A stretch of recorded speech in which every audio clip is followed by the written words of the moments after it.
Hi, welcome to Hope with Jonathan, and on this channel we will be discussing kidney disease, kidney dialysis, and kidney transplant. On this channel we will also allow kidney patients to tell their incredible, amazing story, their personal journey with kidney disease, dialysis, and transplant. We will also advocate for them a living donor.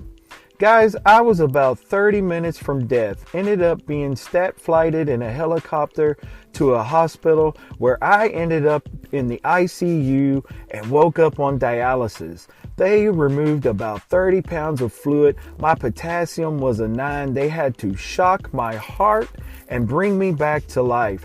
Guys, if you want to hear more stories about this, please stay tuned and stay with us.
KidneySolutions.org, a network of transplant experience.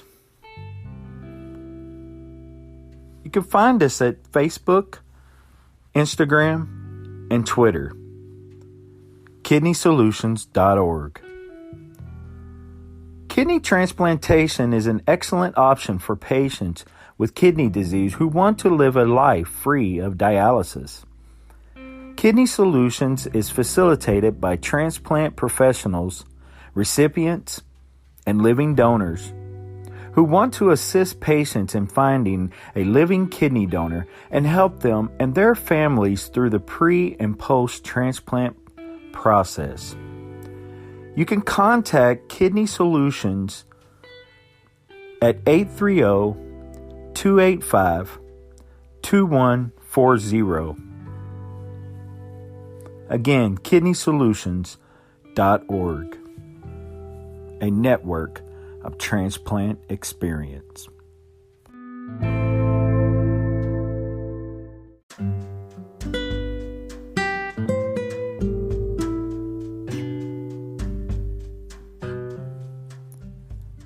Welcome back to another episode with Hope with Jonathan. I really appreciate all the feedback and support for the podcast. Guys, tonight we have a very, very special guest. Maria Silva Cavazos is listed with KidneySolutions.org. Maria is a mother to 3 daughters and a grandmother to 11 beautiful grandchildren. Maria is currently living with kidney failure and is in desperate need of a kidney donor. She is currently searching for that heroic, living kidney donor to step forward. Please consider being her hero. You can start the testing process by going to her registered hospital's website. She is currently listed at San Antonio's Methodist Specialty and Transplant. Let me give you the phone number. Transplant Hospital phone number is 1-210-575 GIVE. And that's 4483. So 1-210-575-4483. And again, you can reach and get contact information from kidneysolutions.org.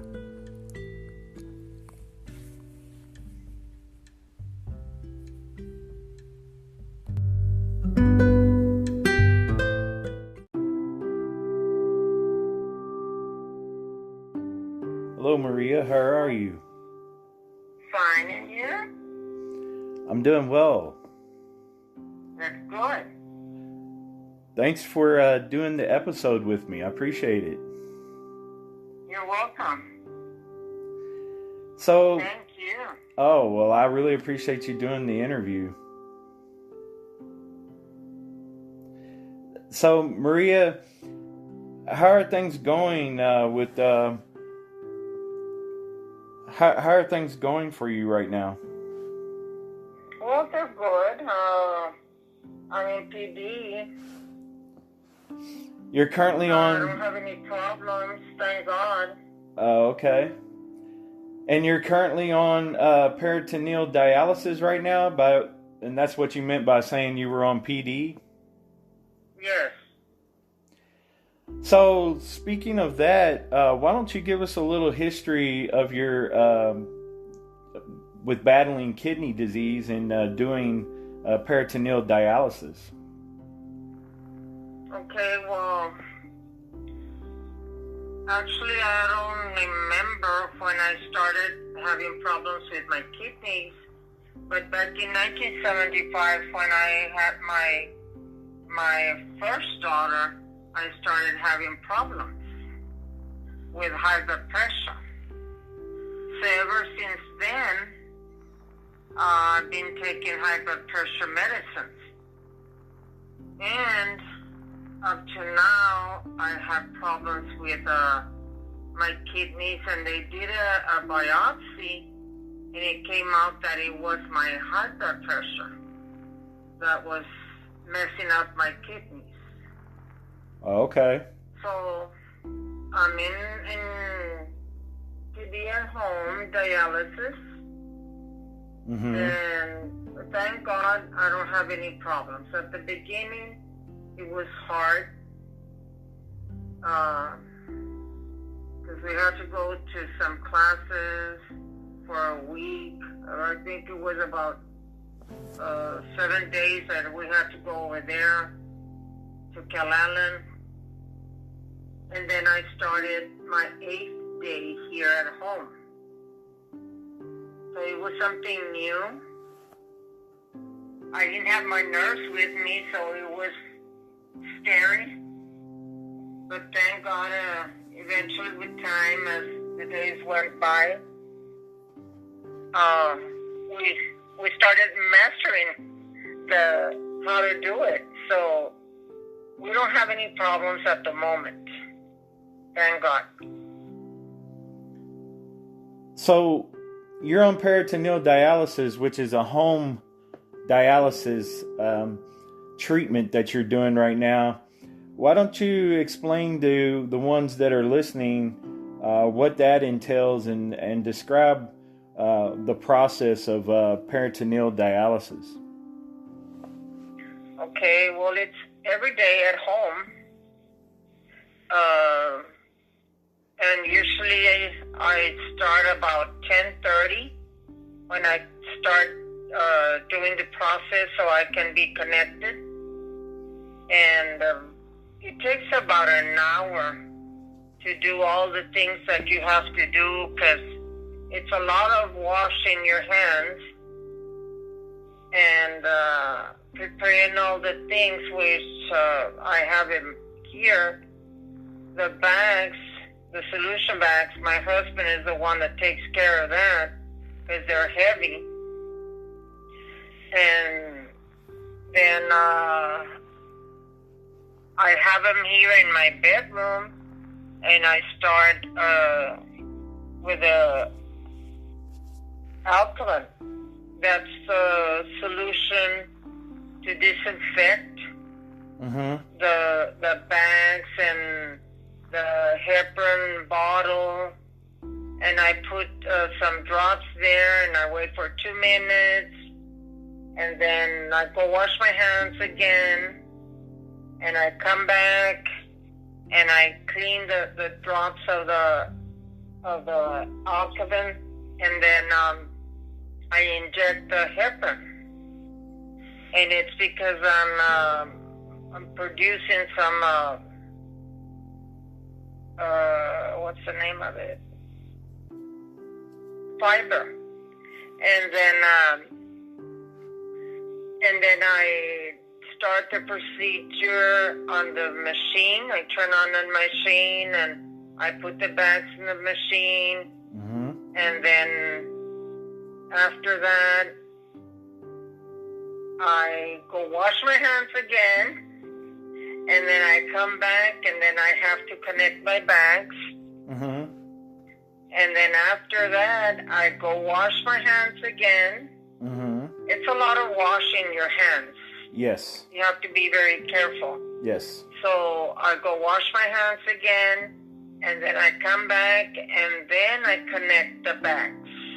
Okay. And after that, I have to wait.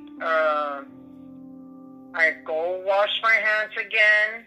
I start cleaning my patient line and preparing all the things that I need, which I have him here right next to me in my bedroom. Yes. And after that, after I do the cleaning, you have to wait. You have to clean your patient line for 1 minute.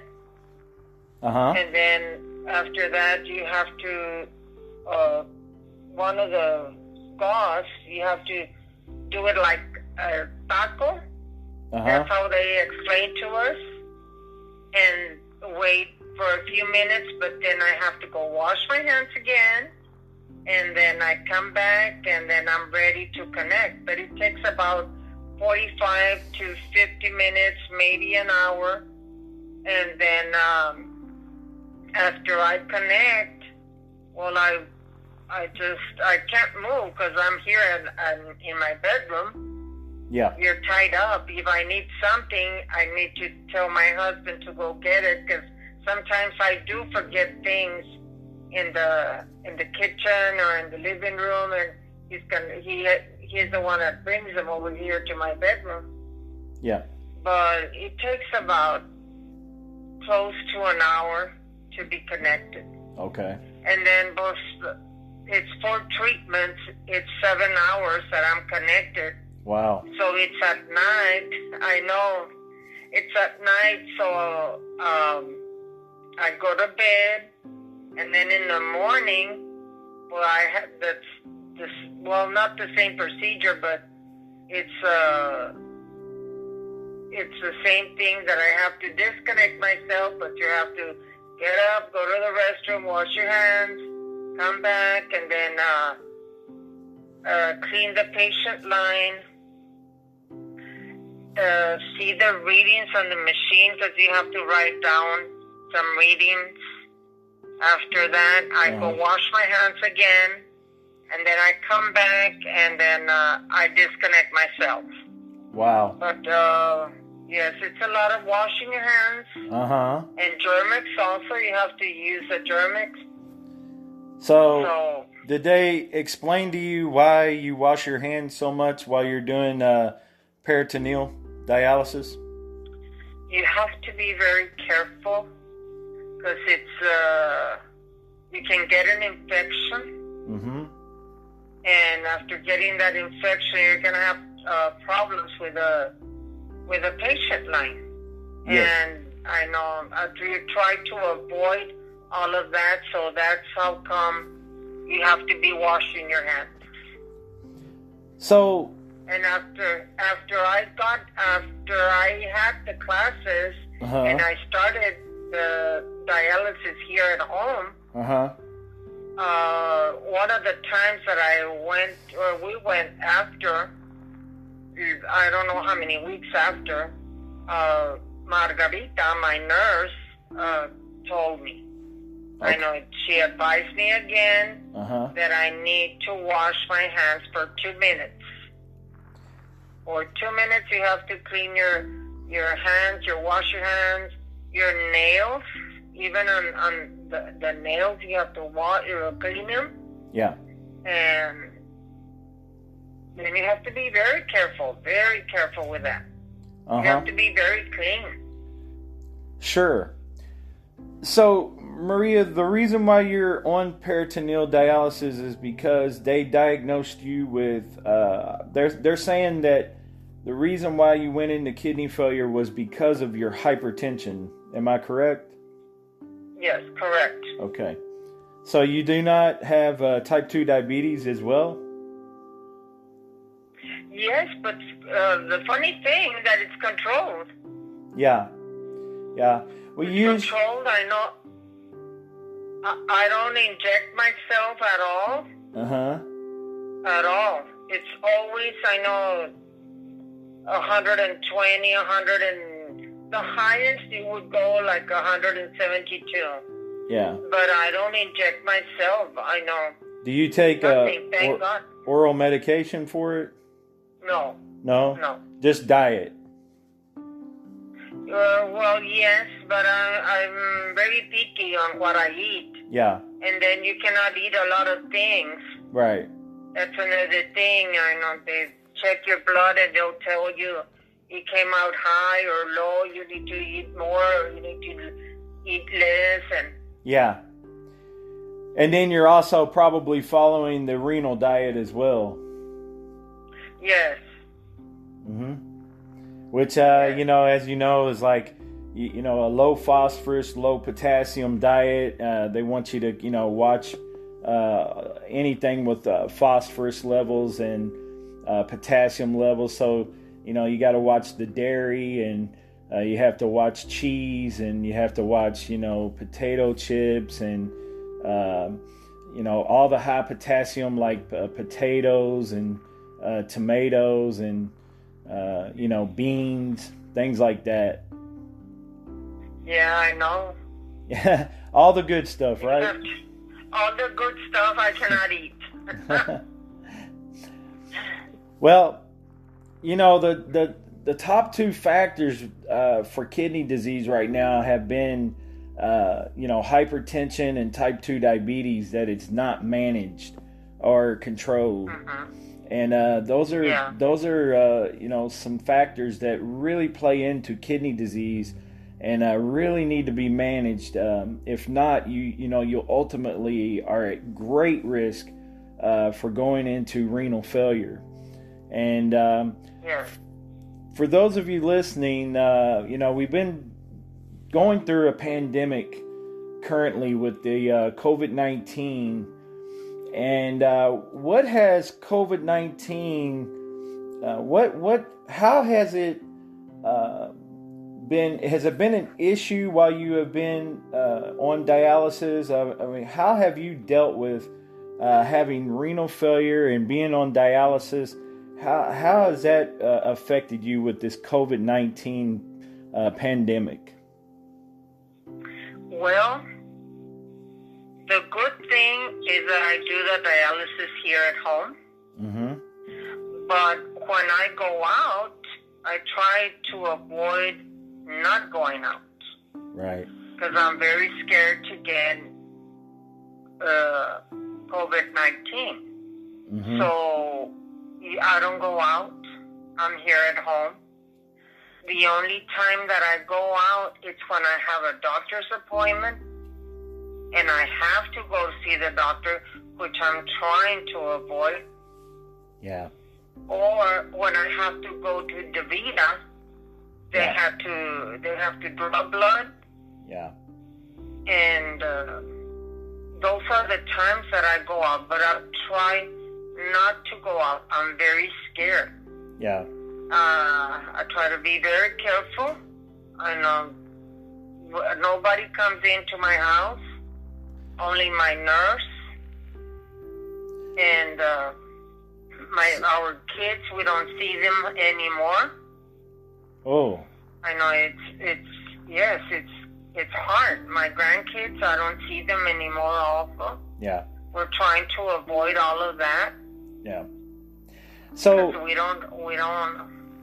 unfortunately, because you're on dialysis and you have a need to have to see, doctors. Those are a must. But the good thing about that is most of those places are practicing, safe handling of patients. They're following the COVID protocol where they're wearing a mask, and they try to be as sterile as possible. Most of those places are relatively, for the most part, I wouldn't say completely safe, but you feel a little more safer than, say, going to like Walmart or to the grocery store, which is another place that you can't stay away from too long because you got to have food, right? Yeah, that's another thing. Yeah. Or you have to go get some medicines. Yep. So, and I'm sure you wear a mask everywhere that you go as well as I do. Everywhere. Yes. I actually encourage my family members, as many people as I can, to, be mindful of COVID and wear your mask. Yes. Mask, and sometimes actually when we go to the grocery store, whenever I get down, I use gloves also. Plastic gloves. Yeah.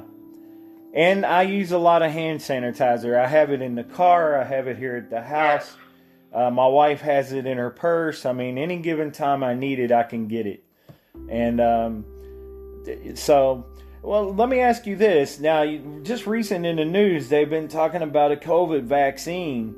And, we don't know a whole lot of data on it right now, but as far as what they're saying, it's looking like it's going to be out pretty soon and available, pretty soon to patients. Once it goes through, all the frontline heroes, nurses, doctors, people like that. But once it gets to us and it's readily available to you, what would you say if your team told you that you could get the COVID vaccine? Well, I would have it. Yes. I think it's safe to have that vaccine, and it's healthy. You're trying to avoid the COVID. Yeah. So I think that I would do it because I asked my doctor already, and the doctor told me as soon as it's approved, go ahead. Yeah. So I'm gonna do it. I'm right there with you, Maria. If my transplant team gives me the okay, and they say, yeah, Jonathan, it's safe, I'll be the first one in line, and I'll be ready to get it, because I want to do anything I can to prevent getting COVID and spreading it around, and definitely with the compromised immune systems. You definitely don't want to get COVID. Yeah, I know. Yeah. It's very hard. We already had one death in the family. Oh, wow. I am so sorry to hear that. Yeah, thank you. On that note, why don't we go back to your peritoneal dialysis? So, do you have a room that you store all your supplies in, or let's talk about supplies and delivery. Okay, well today I had a delivery. Oh, okay. And it's 30 boxes. Wow, 30 boxes. Yes, 30 boxes, and then and other supplies also. I know gauze and what else?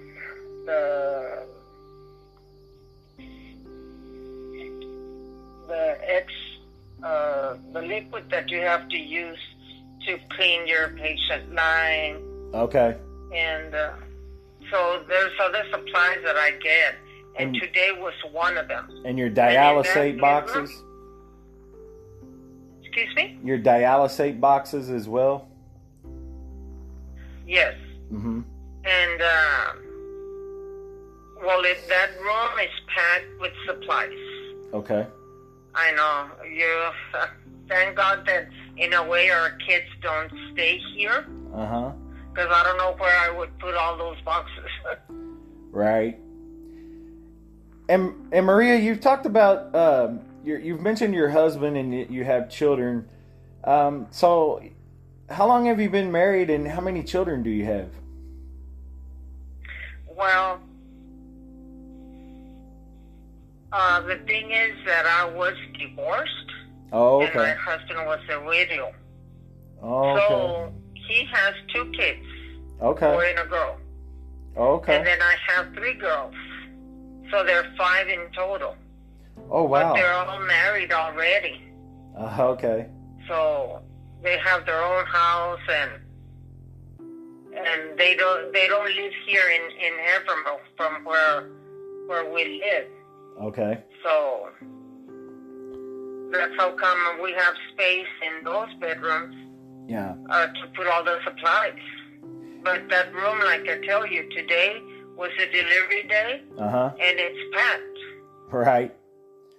Yeah, Yes, it fills packed. up quick. I remember my first, I did home hemo, which is completely different than peritoneal, but same deal, trying to get your blood clean from all the toxins and impurities and pull the fluid off of you. But anyway, I remember on home hemo, they delivered my first delivery, like I had told you before, 72 boxes was the first delivery. And Wow. it was a lot of boxes. And then every 2 weeks, they would drop off about another 30 or so. So, yeah, I remember all too well. I had boxes everywhere. And, yeah. Yes. But the one thing that it did do was it gave me some freedom, from the schedule of going in center, and it kept me away from other patients that possibly, were getting the flu or getting COVID.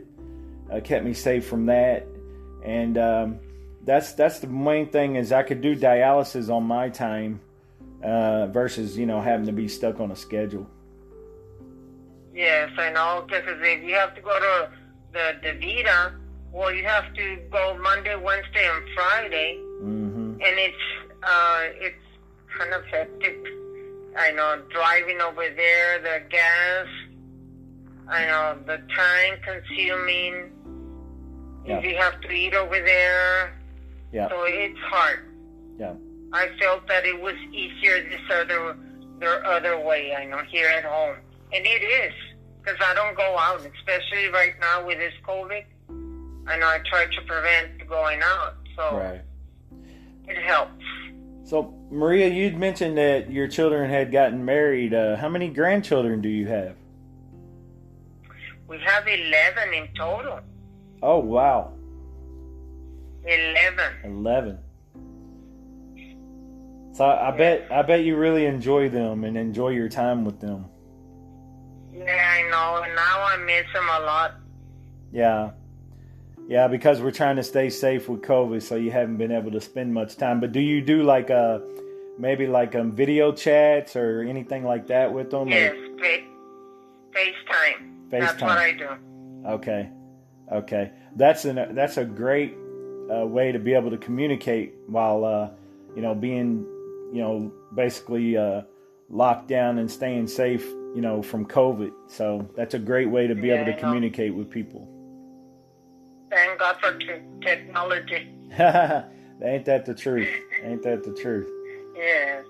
So, Maria, if you don't mind me asking, how old are you?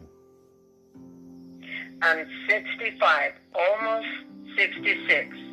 On December the 24th, I'll be 66.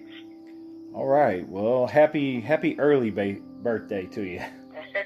Thank you. And you get Christmas right there around the corner too, right? Yes, sir. So you get double gifts, I'm guessing. Well, my husband and myself don't give gifts anymore. Okay. Because I tell them that we don't need anything. Okay. What we need is health. Yeah. So that's how come I know we do it like that. Sometimes we do buy some things for us, but yeah, it's very rare. Well, that's a gift all in itself. Your health is your gift. in life, and a lot of people don't see it that way, but I surely do after battling kidney disease and having a near-death experience with it. And I definitely look at life a lot differently now, and your health is a gift. So if that's the way you want to look at it, I definitely can see that. Yes, that's how we see it. And then if we buy more things, it's more stuff inside the house, so we don't want that. So where are you currently listed at? Where am I listed? Yes. For the kidney transplant? Mm-hmm. In Methodist Hospital in San Antonio, Texas. At Methodist Specialty and Transplant? Yes. Okay. And how long have you been listed there? I think it's almost 5 years, so next year. It's 4 years that I'm in the list. Okay. Going on 5. So, now that we've established that, let's talk a little bit about kidneysolutions.org. Well, Kurt and Amanda were the ones that helped me out. And Amanda, one time that I had a doctor's appointment in San Antonio with Dr. Wong, she went there to the doctor's office, and she took some pictures of me, and then she did an interview also, and Facebook and Kidney Solutions. Uh-huh. It's been about a year and a half that she did that. And so basically it was an interview talking about your experience with kidney disease? Yes, talking about the kidney and the reason that I'm right now with kidney failure, and I also talked about, because I've had donors, but the thing is that I don't know what happened, especially to one of them, that she was very positive. She wanted to give me her kidney, and she was going to go be checked at Methodist Hospital, and she was going to call me. She never called me back, but I think that she did go, but maybe something came out bad or something, and I don't know why she never told me anything. She didn't call me, but I had a donor. It was like if I was in heaven, because it was 3 months that I looked forward, because I think that she was going to give me her kidney. Like I tell you, she was very positive that she was going to give me her kidney, but eventually with time, it didn't happen. So that's how come I'm again looking for a kidney.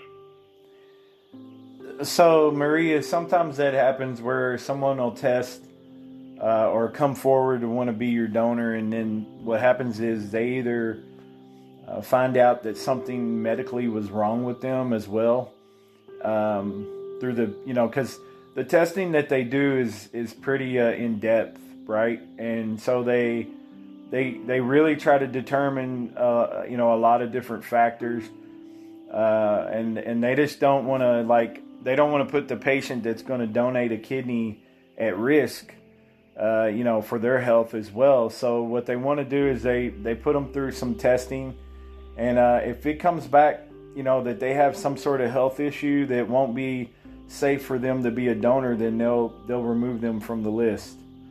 Yeah, I know. Yeah. And I think that's what happened to this lady. Mm-hmm. She was a young girl. I know, because like I tell you, she was very positive, and she was gonna be checked, and So I don't know. I know, like, they don't tell you anything, but I think that she did go and something came out wrong, or she didn't qualify.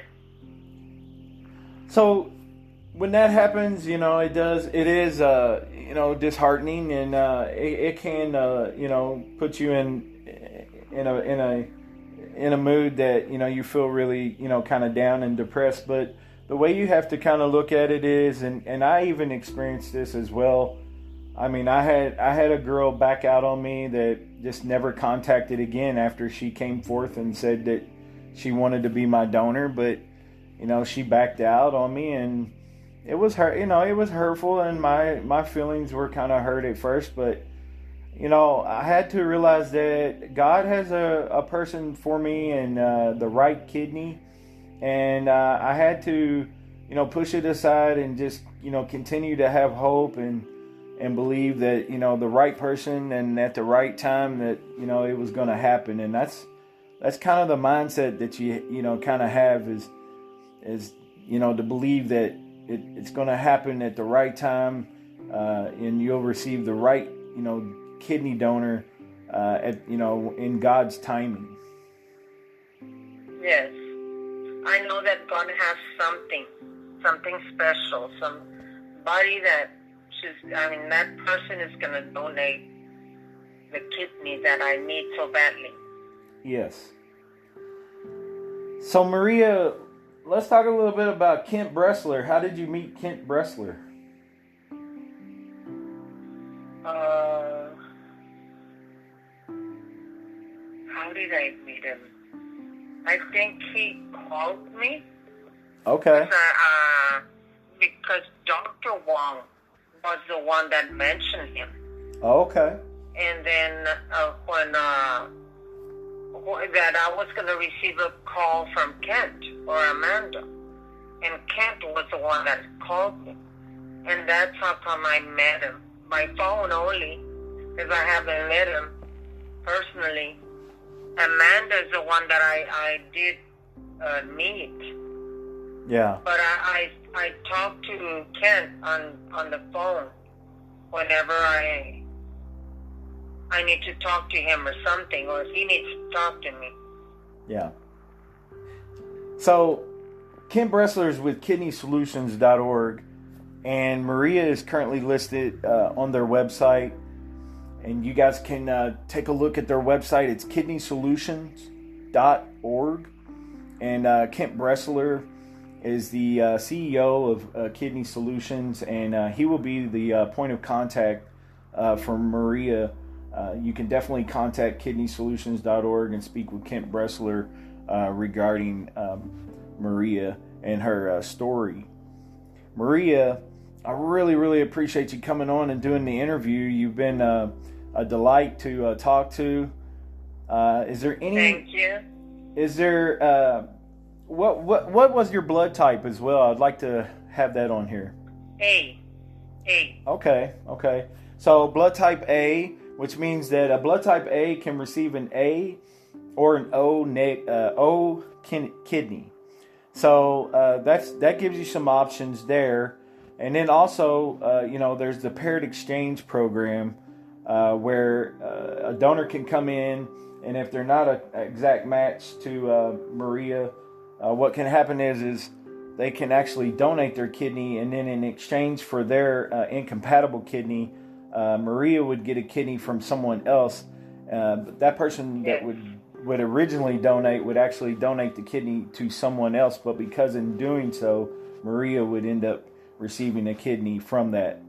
And they call it the paired exchange, or AKA swap program. There's lots of information online. The National Kidney Foundation on their website has a great write-up on it, a great article. If you Google search paired exchange or swap program for kidneys, you will find many different articles online about it. And if you're interested in stepping forth to be Maria's donor, definitely research out the benefits of being a living donor. You don't know the way that you would change someone's life by stepping forward. And also there's lots of information on the websites online about being a living donor. You can live a normal, perfect life with one kidney, and you will be, just fine.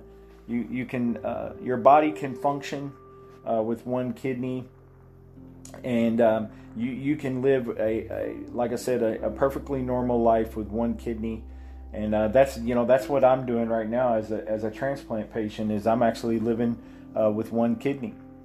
And so a lot of people have a lot of fears about stepping forth because, there's a lot of misconception about, transplant and being a donor. But, you can definitely research it out. Definitely look at some websites online about, being a living donor. Also, like I said, check out Parrot Exchange. And you can look up Maria, and her bio is on kidneysolutions.org. And again, the point of contact is Kent Bressler. Maria, I really appreciate you coming on, sharing your story. And I want to get it out there and let people, take a listen. And I'm really praying and believing and hoping for someone to, step forth and become your living donor. If you had, in closing, if you had anything at all that you would like to say here at the end to a potential donor, what would you like to say? Well, first of all, thank you very much, Jonathan, to interview me. And I would say to that person to think about the gift of life,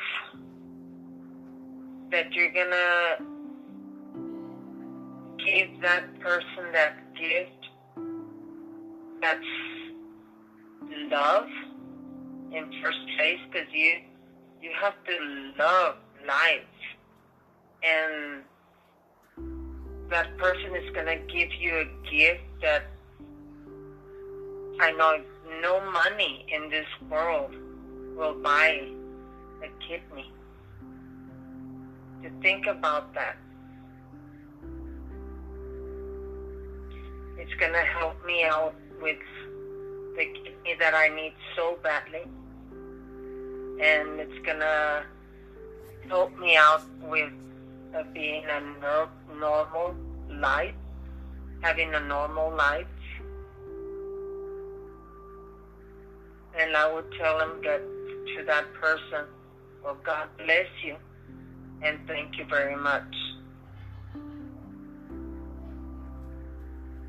Well, Maria, that is beautiful, and I really appreciate you sharing with us. Your story is definitely an inspiring one, and anyone that is on home hemo or even just in-center dialysis is or peritoneal dialysis. It's not for the faint of heart. It's not an easy road, and dialysis is it's not easy. It can be tough. No, it's not. And I've been there, and I totally understand. I've experienced all kind of different issues with my fistula, and with my port that I had in my chest, my catheter, and I had issues, with my blood pressure dropping, and it just seemed like treatment to treatment. I never knew exactly what was going to happen, but God carried me through it, and I eventually ended up getting a transplant. So there is hope out there, Maria, and I wanted to leave you with that. And like I said, we're going to continue to pray and believe for you, and continue to share and advocate for you, a living kidney donor. Again, for those of you that are listening, you can find out information on Maria on kidneysolutions.org. Kent Bressler will be your point of contact. Maria is listed at Methodist Specialty and Transplant. And I just want to give a quick shout out to Methodist Specialty and Transplant. That's actually where I received my kidney. I had my kidney transplant there in August the 11th of 2020. And it was an amazing experience. And they have a great team there and a great staff there, and I really enjoy their hospital and the doctors there.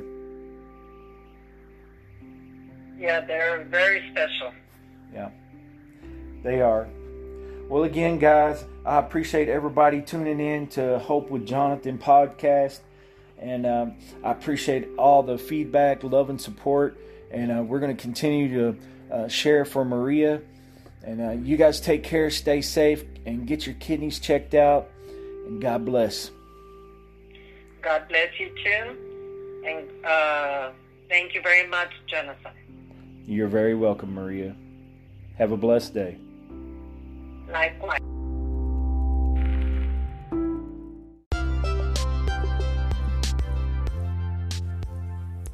Thanks again for tuning in tonight with our podcast, Hope with Jonathan. Really appreciate all the support and feedback. Appreciate our special guest, Maria Cavazos from San Antonio, Texas. Really appreciate her inspiring, encouraging story. I really hope that this podcast will find someone out there that would be willing to be her living kidney donor hero. Again, guys, if you're wanting to inquire about any information about Maria and her story, you can definitely reach out to kidneysolutions.org. Point of contact will be Kent Bressler. Again, guys, that's kidneysolutions.org. And again, I appreciate all the love and support. Guys, stay safe out there. Get your kidneys checked out. And remember to consider to be a living organ donor. Take care and God bless. We'll see you on the next episode.